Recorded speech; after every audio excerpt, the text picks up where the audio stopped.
Chennai shopping ಸೀರೆಗಳು ಮತ್ತು readymade ಬಟ್ಟೆಗಳು ದಿ ಫ್ಯಾಮಿಲಿ ಶಾಪ್. ನಮ್ಮಲ್ಲಿ ಚಿಕ್ಕ ಮಕ್ಕಳಿಂದ ದೊಡ್ಡವರವರೆಗೆ ಯಾವುದೇ ವಸ್ತು ತೆಗೆದುಕೊಂಡರೂ ಕೇವಲ 199 ರುಗಳಿಗೆ ಮಾತ್ರ. ನಿಮ್ಮ ಕುಟುಂಬದ ಸದಸ್ಯರಿಗೆ ಅಸಂಖ್ಯಾತ ವಿನ್ಯಾಸವುಳ್ಳ ಬಟ್ಟೆಗಳನ್ನ ಒಂದೇ ಜಾಗದಲ್ಲಿ ಖರೀದಿಸಬಹುದು. ಹಾಗಿದ್ರೆ ಮತ್ಯಾಗ್ತಡ, ಹಿಂದೆ ಭೇಟಿ ನೀಡಿ. ಸ್ಥಳ ಪೊಲೀಸ್ ಭವನ, ಡಿಆರ್ ಆವರಣ, ಮೆಗನ್ ಆಸ್ಪತ್ರೆ ಎದುರು, ಬಸ್ ನಿಲ್ದಾಣ, ಸಾಗರ ರಸ್ತೆ, ಶಿವಮೊಗ್ಗ. ಒಮ್ಮೆ ಭೇಟಿ ಕೊಡಿ, ಈ ಅವಕಾಶ ನಿಮ್ಮದಾಗಿಸಿಕೊಳ್ಳಿ. ಇದೇ ಆಗಸ್ಟ್ 3, 2025 ಸೆಪ್ಟೆಂಬರ್ 1, 2025 ಮಾತ್ರ.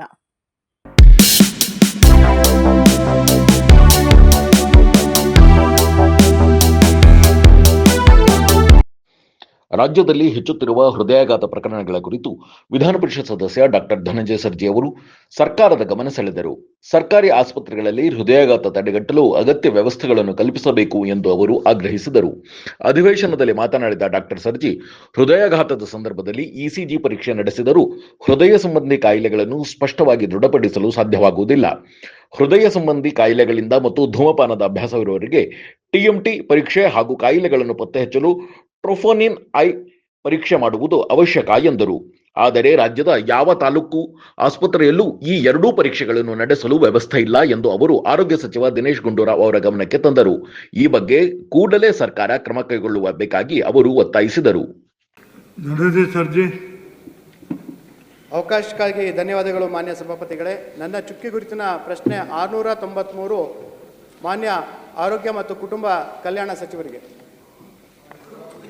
ಒದಗಿಸಲಾಗಿದೆ. ಉತ್ತರವನ್ನು ಕೊಟ್ಟಿದ್ದಾರೆ ಮಾನ್ಯ ಸಭಾಪತಿಗಳೇ. ಆದರೆ ಅವರ ಉತ್ತರದಲ್ಲಿ ಉಲ್ಲೇಖ ಇದೆ 2023-24 229 ಜನ ಮರಣ ಹೊಂದಿದ್ದಾರೆ. Critical ECG 2489. 2024-25 6767 ಕ್ರಿಟಿಕಲ್ ಇಸಿಜಿ ಇದೆ. 608 ಜನ ಮರಣ ಹೊಂದಿದ್ದಾರೆ. ಸ್ಟಾಟಿಸ್ಟಿಕ್ಸ್ ಪ್ರಕಾರ 2022 5800 ಜನ ಮರಣ ಹೊಂದ್ತಾರೆ. 2023 15,000 ಜನ ಹಾರ್ಟ್ ಅಟ್ಯಾಕಿಂದ ಮರಣ ಹೊಂದ್ತಾರೆ. 2024-25 17,000 ಜನ ಹಾರ್ಟ್ ಅಟ್ಯಾಕಿಂದ ಮರಣ ಹೊಂದಿದ್ದಾರೆ. ಜಯದೇವದ ಒಂದು ಸ್ಟಡಿ ಇದೆ, 61,299 ಜನ ಹಾರ್ಟ್ ಅಟ್ಯಾಕ್. ಅದರಲ್ಲಿ 60% smoking, 10% diabetes, 10% hypertension, 10% previous cardiac illness ಇದ್ದ ಪೇರೆಂಟ್ಸ್ ಇದ್ರೆ ಆಗುತ್ತೆ ಅಂತ ಹೇಳಿ. ಆದರೆ ಇಲ್ಲಿ ಒಂದು ಉಲ್ಲೇಖ ಮಾಡಲಿಕ್ಕೆ ಇಷ್ಟಪಡ್ತೀನಿ ಮಾನ್ಯ ಸಭಾಪತಿಗಳೇ.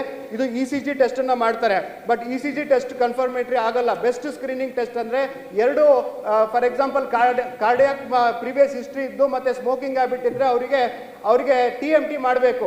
ಯಾವ ತಾಲೂಕು ಆಸ್ಪತ್ರೆಯಲ್ಲಿ TMT ಇದೆ ಅಂತ ದಯವಿಟ್ಟು ಮಾನ್ಯ ಸಚಿವರು ಉಲ್ಲೇಖ ಮಾಡಬೇಕು. ನನ್ನ ಪ್ರಕಾರ ಯಾವ ತಾಲೂಕು ಹೆಡ್ ಕ್ವಾರ್ಟರ್ಲ್ಲೂ TMT ಮಿಷಿನ್ ಇಲ್ಲ. ಅಕಸ್ಮಾತ್ ಇಲ್ಲ ಅಂತಂದ್ರೆ ಅಟ್ಲೀಸ್ಟ್ ABRK ಅಂಡರ್ ಅಲ್ಲಿ ಯಾವ ಆಸ್ಪತ್ರೆಯಲ್ಲಿ TMT ಇದೆ ಅದನ್ನ ಕವರ್ ಮಾಡಿದ್ರೆ ರಾಜ್ಯದ ಜನತೆಗೆ ಬಹಳ ಅನುಕೂಲ ಆಗ್ತದೆ ಅಂತ ಈ ಸಮಯದಲ್ಲಿ ಮಾನ್ಯ ಆರೋಗ್ಯ ಸಚಿವರಿಗೆ ಒತ್ತಾಯಿಸುತ್ತಿದ್ದೇನೆ. ಎರಡನೇದು ಸ್ಪೆಸಿಫಿಕ್ ಟೆಸ್ಟ್. ಸ್ಪೆಸಿಫಿಕ್ ಅಂದ್ರೆ ಹಾರ್ಟ್ ಅಟ್ಯಾಕ್ ಆಗಿದೆ, ಡೌಟ್ಫುಲ್ ಇಸಿಜಿ ಅಂದ್ರೆ ಟ್ರೋಪೋನಿನ್ ಐ ಅನ್ನೋದು ಒಂದು ಸ್ಪೆಸಿಫಿಕ್ ಟೆಸ್ಟ್. ಅಂದ್ರೆ 90% ಸ್ಪೆಸಿಫಿಸಿಟಿ ಅಂಡ್ ಸೆನ್ಸಿಟಿವಿಟಿ ಇದೆ. ಟ್ರೋಪೋನಿನ್ ಐ ನ ಯಾವ ತಾಲೂಕು ಹಾಸ್ಪಿಟಲ್ ಇಲ್ಲ ಮಾನ್ಯ ಸಭಾಪತಿಗಳೇ. ಆ ಟ್ರೋಪೋನಿನ್ ಐ ಟೆಸ್ಟ್ ಏನಾದ್ರು ಆಯಿತು ಅಂದ್ರೆ ಖಂಡಿತವಾಗ್ಲೂ ಐಡೆಂಟಿಫಿಕೇಶನ್ ಆಫ್ ಹಾರ್ಟ್ ಡಿಸೀಸ್ ಬೇಗ ಆಗ್ತದೆ, ಸುಮಾರಷ್ಟು ಜನರ ಜೀವವನ್ನು ಉಳಿಸಬಹುದು ಅಂತ ಮಾನ್ಯ ಸಚಿವರಿಗೆ ನಾನು ಒತ್ತಾಯಿಸುತ್ತಿದ್ದೇನೆ. ದಯವಿಟ್ಟು ಅದನ್ನು ಮಾಡಬೇಕು ಅಂತ. ಮೂರನೇದು ಲೈಫ್ ಸೇವಿಂಗ್ ಇಂಜೆಕ್ಷನ್ ಅಂದ್ರೆ ಥ್ರಾಂಬೋಲಿಟಿಕ್ ಟೆನೆಕ್ಟೇಪ್ಲೇಸ್ ಅಂತ ಇಂಜೆಕ್ಷನ್ ಇದೆ. ಅದನ್ನ ಕೆಲವೊಂದು ಸೆಂಟರ್ ಮಾತ್ರ ಕೊಡ್ತಾ ಇದ್ದಾರೆ. ಎಷ್ಟೊಂದು ಸೆಂಟರ್ಗಳಲ್ಲಿ, ಉದಾಹರಣೆಗೆ ಹಾವೇರಿಯಲ್ಲಿ ಒಂದೇ ಒಂದು ಕಾರ್ಡಿಯಾಕ್ ಸೆಂಟರ್ ಇಲ್ಲ, ಸಿರ್ಸಿಯಲ್ಲಿ ಯಾವುದೇ ಒಂದು ಕಾರ್ಡಿಯಾಕ್ ಸೆಂಟರ್ ಇಲ್ಲ. ಅಂತ ಕಡೆಯಲ್ಲಿ ಆ ಪೇಷಂಟ್ಸ್ಗೆ ಟೆನೆಕ್ಟೇಪ್ಲೇಸ್ ಇಂಜೆಕ್ಷನ್ ಪ್ರತಿ ತಾಲೂಕು ಹೆಡ್ ಕ್ವಾರ್ಟರ್ಲಿ ಇಟ್ಟರೆ ಸುಮಾರಷ್ಟು ಜೀವವನ್ನು ನಾವು ಉಳಿಸಬಹುದು ಅಂತ ಈ ಸಮಯದಲ್ಲಿ ಮಾನ್ಯ ಆರೋಗ್ಯ ಸಚಿವರಿಗೆ ಹೇಳಲಿಕ್ಕೆ ಇಷ್ಟಪಡ್ತೇನೆ. ನಾಲ್ಕನೇದು ಬೈಪಾಸ್ ಸರ್ಜರೀಸು. ಮಧ್ಯ ಕರ್ನಾಟಕದಲ್ಲಿ ಯಾರಿಗಾರು ಹಾರ್ಟ್ ಅಟ್ಯಾಕ್ ಆಗಿ ಬೈಪಾಸ್ ಬೇಕು ಅಂತಂದ್ರೆ ಅವರು ದೂರದ 500 ಕಿಲೋಮೀಟರ್ ಟ್ರಾವೆಲ್ ಮಾಡಿ ಬೆಂಗಳೂರಿಗೆ ಹೋಗ್ಬೇಕು, ಇಲ್ಲ ಅಂದ್ರೆ ಗುಲ್ಬರ್ಗಕ್ಕೆ ಹೋಗ್ಬೇಕು. ಅದಕ್ಕೋಸ್ಕರ ದಯವಿಟ್ಟು ಹುಬ್ಳಿ ಅಥವಾ ಶಿವಮೊಗ್ಗದಲ್ಲಿ, ಮಧ್ಯ ಕರ್ನಾಟಕದಲ್ಲಿ ಕಾರ್ಡಿಯಾಕ್ ಬೈಪಾಸ್ ಸರ್ಜರೀಸ್, ಯಾಕೆಂದ್ರೆ ಹಾರ್ಟ್ ಅಟ್ಯಾಕ್ ಯಾರಿಗಾಗುತ್ತೋ ಅದರಲ್ಲಿ 10% ಕಾರ್ಡಿಯಾಕ್ ಬೈಪಾಸ್ ಸರ್ಜರೀಸ್ ಬೇಕಾಗ್ತದೆ. ದಯವಿಟ್ಟು ಅದನ್ನ ಮಾಡಬೇಕು ಅಂತ ಮಾನ್ಯ ಸಚಿವರಲ್ಲಿ ರಿಕ್ವೆಸ್ಟ್ ಮಾಡ್ತೀನಿ.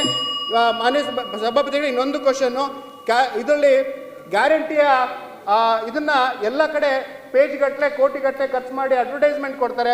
ಆರೋಗ್ಯದ ಗ್ಯಾರಂಟಿ ಬಗ್ಗೆ ದಯವಿಟ್ಟು ಅಡ್ವರ್ಟೈಸ್ಮೆಂಟ್ನ ಕೊಡಿ, ಯಾರು ಹೋಗಿ ರಿಸ್ಕ್ ಇದ್ದವ್ರಿಗೆ ತೋರಿಸ್ಬೇಕು ಅನ್ನೋದನ್ನ ಒಂದು ಐಡೆಂಟಿಫಿಕೇಶನ್ ಮಾಡಿ ಅಂತ ಮಾನ್ಯ ಆರೋಗ್ಯ ಸಚಿವರಲ್ಲಿ ಹೇಳ್ತಾ, ಕೊನೆಯದಾಗಿ ಬಹಳ ಮುಖ್ಯವಾಗಿ ಮಂಗಳೂರು, ಉಡುಪಿ ಇಲ್ಲಿ ಎಷ್ಟು ಕೇಸಸ್ ಔಟ್ಪುಟ್ ಇದೆ, ಅಲ್ಲಿ ಗೌರ್ಮೆಂಟಿಂದ ಯಾವುದು ಕ್ಯಾತ್ ಲ್ಯಾಬ್ ಇಲ್ಲ. ಅದೇ ಥರ ಹಾವೇರಿಲಿ ಕ್ಯಾತ್ ಲ್ಯಾಬ್ ಇಲ್ಲ, ಸಿರ್ಸಿಯಲ್ಲಿ ಕ್ಯಾತ್ ಲ್ಯಾಬ್ ಇಲ್ಲ, ಸುಮಾರಷ್ಟು ಜಿಲ್ಲೆಗಳಲ್ಲಿ ಒಂದೇ ಒಂದು ಕ್ಯಾತ್ ಲ್ಯಾಬ್ ಇಲ್ಲ. ಅವರೆಲ್ಲರೂ ಏನಾದ್ರು ಹಾರ್ಟ್ ಅಟ್ಯಾಕ್ ಆದರೆ ಸುಮಾರು ದೂರ ಟ್ರಾವೆಲ್ ಮಾಡೋಷ್ಟಿಗೆ ಜೀವವನ್ನು ಕಳ್ಕೊಳ್ಳುವಂಥ ಪರಿಸ್ಥಿತಿ ಇದೆ ಮಾನ್ಯ ಸಭಾಪತಿಗಳೇ. ಆ ನಿಟ್ಟಿನಲ್ಲಿ ಯಾವ್ಯಾವ ಜಿಲ್ಲೆಗಳಲ್ಲಿ ಕ್ಯಾತ್ ಲ್ಯಾಬ್ ಇಲ್ಲ, ಗೌರ್ಮೆಂಟಿಂದ ಆಗಿರ್ಬೋದು, ಪ್ರೈವೇಟ್ ಇಲ್ಲ, ತುರ್ತಾಗಿ ಅಲ್ಲಿಗೆ ಕ್ಯಾತ್ ಲ್ಯಾಬನ್ನು ಪ್ರೊವೈಡ್ ಮಾಡೋದು ಭಾಳ ಅನುಕೂಲ ಆಗ್ತದೆ ಅಂತ ಈ ಸಮಯದಲ್ಲಿ ಉಲ್ಲೇಖವನ್ನು ಮಾಡ್ತೇನೆ. ಸಚಿವರು ಮಾನ್ಯ ಸಭಾಪತಿಗಳೇ, ಡಾಕ್ಟರ್ ಸರ್ಜಿ ಅವರು ಅನೇಕ ಅಲ್ಲಿ ಉಪಪ್ರಶ್ನೆಗಳೆಲ್ಲ ಕೇಳಿದ್ದಾರೆ. ಅವರ ಕೇಳಿರ್ತಕ್ಕಂಥ ಪ್ರಶ್ನೆಗೆ ನಾವು ಒಂದು ಎಲ್ಲ ಸವಿಸ್ತಾರವಾದ ಉತ್ತರ ಕೊಟ್ಟಿದ್ದೇವೆ. ಈ ನಮ್ಮಲ್ಲಿರುವಂಥ ಮಾಹಿತಿ ಏನಿದೆ, ಹೃದಯಘಾತಕ್ಕೆ ಸಂಬಂಧಪಟ್ಟಿರ್ತಕ್ಕಂಥ ವಿಷಯದ ಬಗ್ಗೆನೇ ಅವ್ರದ್ದು ಮುಖ್ಯವಾದಂಥ ಪ್ರಶ್ನೆ. ನಮ್ಮ ಡಾಕ್ಟರ್ ಶರಣ್ ಪ್ರಕಾಶ್ ಪಾಟೀಲ್ ಅವರು ಕೂಡ ಸ್ವಲ್ಪ ಮಟ್ಟಿಗೆ ಅವರು ಅದನ್ನು ಕವರ್ ಮಾಡಿದ್ದಾರೆ. ಎಲ್ಲ ಕಡೆ ಜಯದೇವವನ್ನು ಓಪನ್ ಮಾಡ್ತಕ್ಕಂಥದ್ದು ಮತ್ತು ಉಳಿದಿರ್ತಕ್ಕಂಥ ವೈದ್ಯಕೀಯ ಆಸ್ಪತ್ರೆಗಳೇನೇನಿದೆ, ವೈದ್ಯಕೀಯ ಶಿಕ್ಷಣ ಇಲಾಖೆಯದು, ಅಲ್ಲೂ ಕೂಡ ಅವರು ಈ ಕಾರ್ಡಿಯಾಕ್ ಕೇರ್ಗೆ ಅವರೆಲ್ಲ ಪ್ರತ್ಯೇಕವಾಗಿ ಅವ್ರು ಮಾಡ್ತಕ್ಕಂಥದ್ದು ಅವರು ಅದರ ಉತ್ತರದಲ್ಲಿ ಹೇಳಿದ್ದಾರೆ. ಈಗ ಮಾನ್ಯ ಡಾಕ್ಟರ್ ಸರ್ಜಿಯವರು ಹೇಳಿದಾಗೆ ಹೃದಯಘಾತಗಳು ಆಗ್ತಾ ಇರ್ತಕ್ಕಂಥದ್ದು ಅದು ಭಾಳಷ್ಟು ಒಂದು ರೀತಿಯಾಗಿ ಇವತ್ತು ಭಾಳಷ್ಟು ಒಂದು ಕುಟುಂಬಗಳಲ್ಲಿ ಆಗ್ತಾ ಇರ್ತಕ್ಕಂಥ ಒಂದು ಮಾಹಿತಿ ಇದೆ ಮತ್ತು ಯುವಕರಲ್ಲಿ ಕೂಡ ಆಗ್ತಾ ಇರ್ತಕ್ಕಂಥದ್ದು ಮಾಹಿತಿ ಇದೆ. ಯಾಕೆ ಅಂತ ಹೇಳಿದ್ರೆ ಅದು ಜೀವನ ಶೈಲಿ ಮತ್ತು ಅಧಿಕ ರಕ್ತ ಒತ್ತಡ, ಮಧುಮೇಹ ಮತ್ತು ಆಹಾರದ ಪದ್ಧತಿ, ವ್ಯಾಯಾಮ ಇಲ್ಲದೆ ಇರತಕ್ಕಂಥದ್ದು ಎಲ್ಲ ಕೂಡ ಕಾಂಬಿನೇಷನ್ ಮತ್ತು ಮಾಲಿನ್ಯ ಪ್ರತಿಯೊಂದರಲ್ಲೂ ಕೂಡ ಇವತ್ತು ನಾವು ಉಪಯೋಗ ಮಾಡ್ತಾ ಇರ್ತಕ್ಕಂಥ ಪೆಸ್ಟಿಸೈಡ್ಗಳು, ನಮ್ಮ ಆಹಾರದಲ್ಲಿ ಇರ್ತಕ್ಕಂಥ ಏನೇನು ಅದರಲ್ಲಿ ಸೇರಿಕೊಂಡಿದ್ದ ಅಂಶಗಳು ಅದೆಲ್ಲ ಕೂಡ ಒಂದು ರೀತಿ ಕಾಂಟ್ರಿಬ್ಯೂಟ್ ಆಗ್ತಾ ಇದೆ. ಮತ್ತು ಒತ್ತಡದ ಜೀವನ, ಸ್ಟ್ರೆಸ್ಫುಲ್ ಲೈಫ್, ಮಾನಸಿಕ ಒತ್ತಡ ಇದೆಲ್ಲ ಮತ್ತು ಬೊಜ್ಜುತನ ಇದೆಲ್ಲ ಇರೋದ್ರಿಂದನೇ ಇದೆಲ್ಲ ಒಂದು ಮಲ್ಟಿ ಫ್ಯಾಕ್ಟರ್ಸ್ ಇದೆ. ಅದಕ್ಕೋಸ್ಕರ ಇದು ಆಗ್ತಾ ಇದೆ. ಇದಕ್ಕೆ ತಡೆಗಟ್ಟತಕ್ಕಂಥದ್ದಕ್ಕೆ ನಾವು ಈಗ ನಮ್ಮ ಏನು ಗೃಹ ಆರೋಗ್ಯ ಯೋಜನೆಯಲ್ಲೂ ಕೂಡ ಸಭಾಪತಿಗಳೇ 14 ಅಂಶಗಳು ತೊಗೊಂಡಿದ್ದೇವೆ.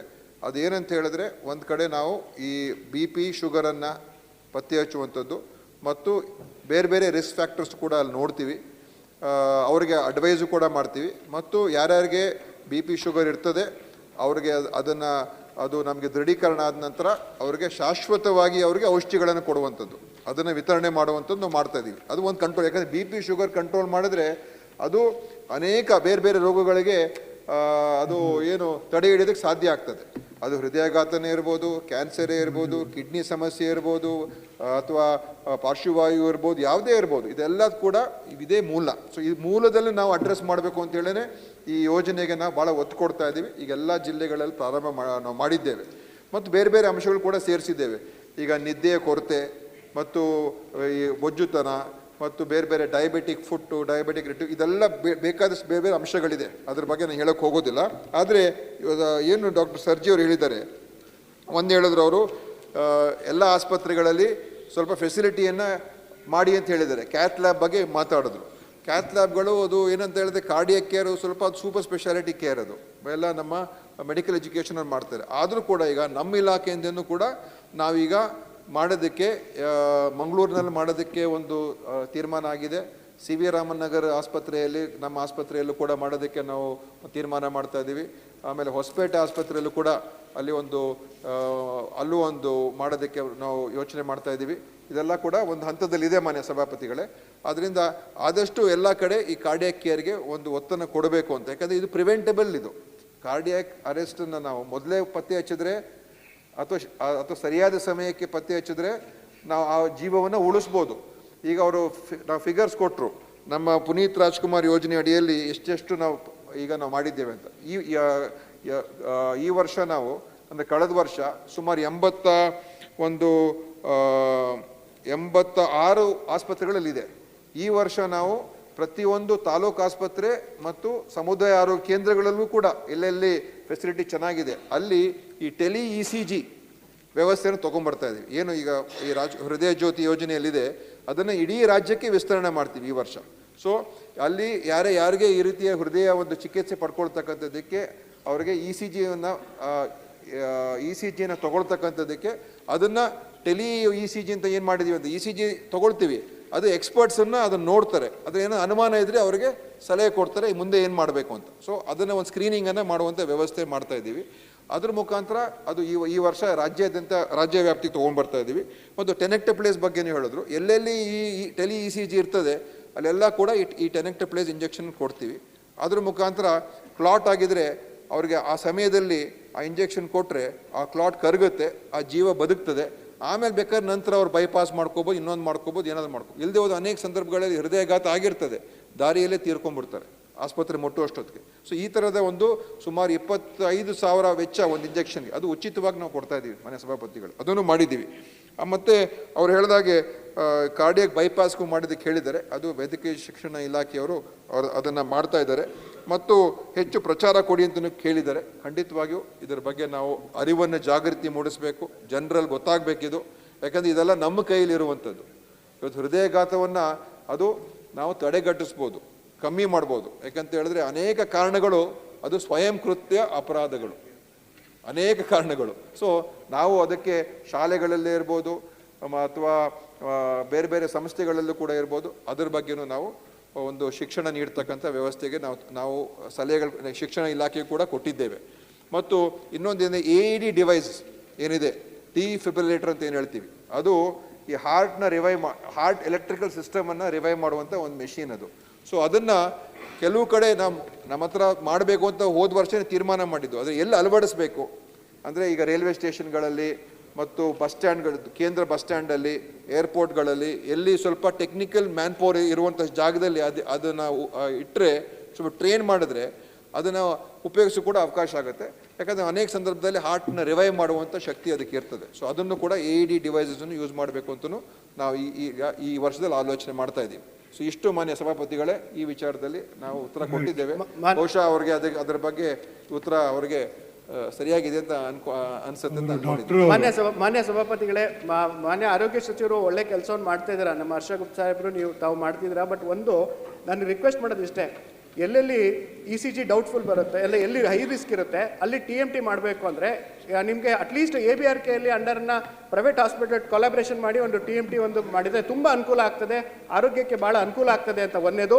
ಎರಡನೇದು, ಟ್ರೋಪೋನಿನ್ ಐ ಸ್ಪೆಸಿಫಿಕ್ ಟೆಸ್ಟು ಮಾನ್ಯ ಸಭಾಧ್ಯಕ್ಷರೇ, ಆ ಟ್ರೋಪೋನಿನ್ ಐನ ತಾಲೂಕ್ ಹೆಡ್ ಕ್ವಾರ್ಟರ್ಲಿ ಮಾಡಿದರೆ, ಯಾಕೆಂದರೆ ಹಾರ್ಟ್ ಅಟ್ಯಾಕ್ ಆಗಿ ಒಂದು ಚೆಸ್ಟ್ ಪೇನ್ ಅಂತ ಬಂದರೆ ಟ್ರೋಪೋನಿನ್ ಪಾಸಿಟಿವ್ ಅಂದರೆ ಡೆಫಿನೆಟ್ಲಿ ಆಗುತ್ತೆ, ಅಂದರೆ ಇದು ಹಾರ್ಟ್ ಅಟ್ಯಾಕ್ ಆಗಿದೆ ಅಂತೇಳಿ ಆ ಪ್ರೂಫ್ ಇಟ್ಕೊಂಡ್ರೆ ನಮಗೆ ಆ ಟೆನೆಕ್ಟ್ ಪ್ಲೇಸ್ ಕೊಡೋದಕ್ಕೆ ಅನುಕೂಲ ಆಗ್ತದೆ. ದಯವಿಟ್ಟು ಅದು ಟ್ರೋಪೋನಿನ್ ಐ ಟೆಸ್ಟನ್ನ ಎಲ್ಲ ತಾಲೂಕ್ ಹೆಡ್ ಕ್ವಾರ್ಟರ್ಲಿ ಮಾಡಬೇಕು ಅಂತ. ಮೂರನೇದು, ಯಾವ್ಯಾವ ಡಿಸ್ಟ್ರಿಕ್ಟಲ್ಲಿ ಹಾರ್ಟ್ ಇನ್ ಫೆಸಿಲಿಟಿ ಇಲ್ಲ ಅಂತ ಕಡೆ ಕಂಪಲ್ಸರಿ ಎಲ್ಲ ತಾಲೂಕ್ ಹೆಡ್ ಕ್ವಾರ್ಟರ್ಲು ಟೆನೆಕ್ಟ್ ಪ್ಲೇಸ್ ಇಂಜೆಕ್ಷನ್ ದಯವಿಟ್ಟು ತಾವು ಅವಕಾಶ ಮಾಡಿಕೊಡ್ಬೇಕು, ಇಡೋದಕ್ಕೆ ಅವಕಾಶ ಮಾಡಬೇಕು ಅಂತ.